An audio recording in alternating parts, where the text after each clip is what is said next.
Chapter 3 of The Tiger Rising. Nobody wore pink lacy dresses to school. Nobody. Even Rob knew that.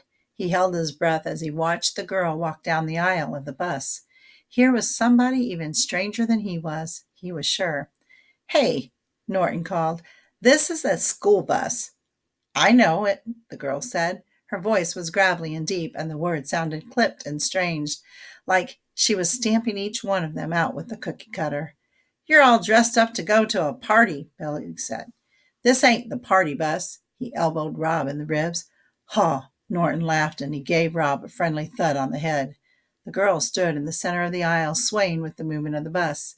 She stared at them. "It's not my fault you don't have good clothes," she said finally, and she sat down and she put her back to them.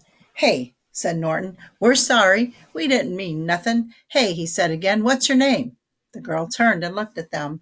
She had a sharp nose and a sharp chin and black eyes. "Sistine," she said.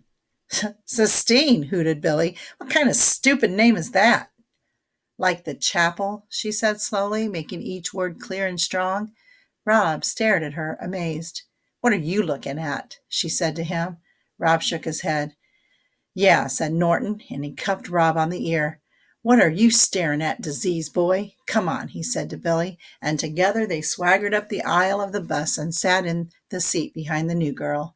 They whispered things to her, but Rob couldn't hear what they were saying. He thought about the Sistine Chapel. He had seen a picture of it in the big art book that Mrs. Dupree kept on a small shelf behind her desk in the library. The pages of the book were slick and shiny, and each picture made Rob feel cool and sweet inside, like a drink of water on a hot day. Mrs. Dupree let Rob look at the book because he was quiet and good in the library. It was her reward to him.